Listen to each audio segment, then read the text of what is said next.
Have you ever experienced a time where you unknowingly felt watched by someone else, completing your routinely scheduled activities with someone documenting your every move? The Netflix series You narrates a story of Guinevere Beck, an aspiring author that frequently visits a local bookstore. She meets worker Joe Goldberg, where they quickly bond over their love of literature. Joe instantly forms a high level of attraction towards Beck, where he begins his journey of digging deeper into her life. The series grows more intense as Joe manipulates her relationships with the people she's close to. After the show premiered, controversy began to circle around the show and the morals it portrayed through its characters. This series questions the idea of how comfortable someone like Joe can make themselves in your life without pushing the boundaries in front of your own eyes. The show continued to grow controversial as more reports were posted in the media. Meredith Jacobs from TV Insider reported on events that occurred regarding actors outside of the show. She states, following sexual assault allegations against Chris D'Elia, who appeared in You Season 2, the Netflix drama's producers reached out to Jenna Ortega, the 17-year-old actress who worked with him. This headline caught the attention of producers, leading them to contact Ortega to verify her safety. Actors have also expressed their opinions regarding the show and its contentions after release. Penn Badgley, known as Joe, released a statement that reads as follows. The idea that a show like ours would indirectly, unwittingly be a haven for people who are abusive is very disturbing. It's not just vetting individuals. There needs to be a change in culture and attitude so that kind of behavior is so clearly reprehensible. It's so clearly, anti-human. So I'm here with my roommate, Allison Stanley, who's also watched the show You, and I just have a couple questions to ask her regarding the show. So the first one would be, what was your first reaction when watching the show? And what are your opinions when you finished the first 2 seasons, or your overall opinion of the show? I thought the concept was really cool.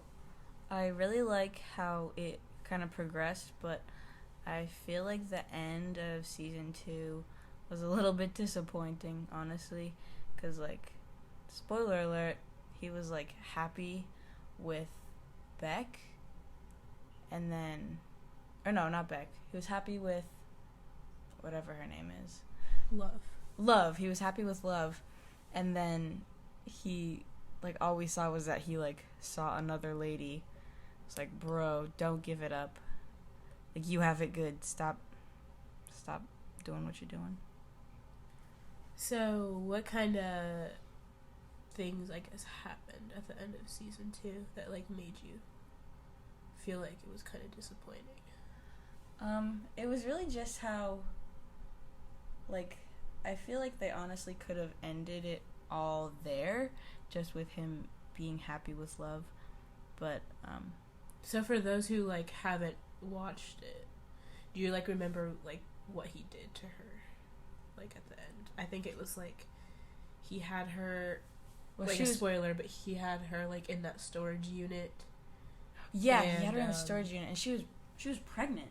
Yes, and I think he may have, there was some kind of, domestic violence type scene that happened. So. And he killed 40. Her brother. Yeah, her brother 40. An example of Joe kind of manipulating the love interest's closest family and friends. Yeah, her twin brother. Right. And that's even shown in season 1, especially, where he kills everyone that's close to her so that he'll kind of go to her for security. Right. But obviously that's not how you get a girlfriend or a boyfriend. Right. You don't just get rid of everyone in your way. And I don't know. I feel like it's very unrealistic, but it also kind of normalizes that it's okay. And, like, the fact that he gets away with it so easily, where, like, he even, like, peed in a jar, like, in Beck's house. Right. And, like, they found the jar of pee, but they didn't ever, like...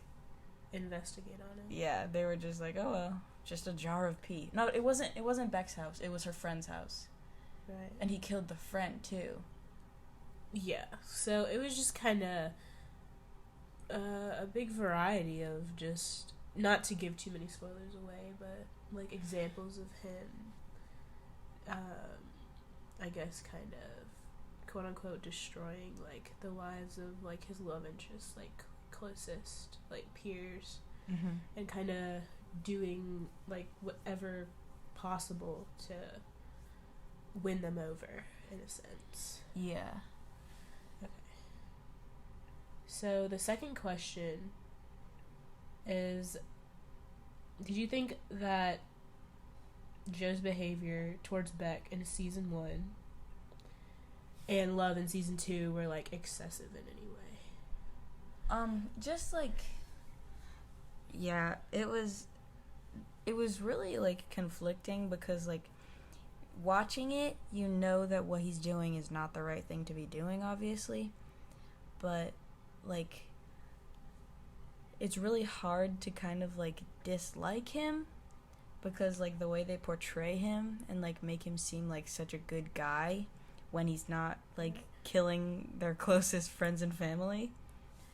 So it's really one of those, like, I don't know, I guess it's kind of the same thing around, like famous serial killers, I guess, like Ted Bundy, Richard Ramirez and stuff like that, where people, like, gawk over them because they might be kind of attractive, but they're also, like, sadistic serial killers. I don't know.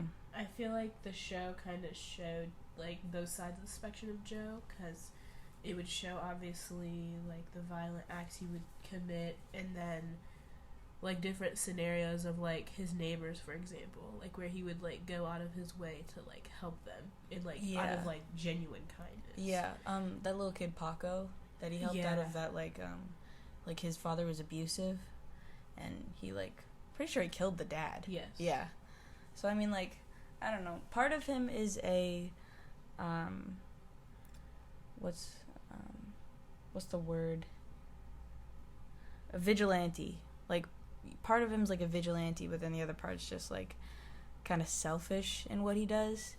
Because, like, some things he does with, you know, good intentions, I guess, but, like, you should never really kill someone. Right. And then the last question I have is, do you think that whenever season 3 does release, do you think that Joe's behavior will, like, somewhat intensify, or do you think that the show will, like, try to really, like, push the boundaries of, like, how much they can, like, display on their show? I think with they had, like, a huge reaction, like, a positive reaction to, the last 2 seasons. Like, they were, like, I think they were number 1 on Netflix for, like, weeks. Yes. So, I mean, like, from, like, a business standpoint, I guess, they'd probably want it to be kind of more intense. They wouldn't want to dull it down because then everyone would be kind of, like, disappointed in it. Underwhelmed. It would be, like, underwhelming. But, I feel like they might intensify it. I don't know how they're gonna do it, honestly, because there was so many, like, plot twists and different points that like, they pulled off. I think they're gonna definitely intensify it, though. Okay, gotcha. So those are all the questions that I had for her today, and I believe that's kind of our closing thoughts on the series and just the different behaviors that Joe exhibited throughout the series. And I believe that is all. Thank you so much for listening.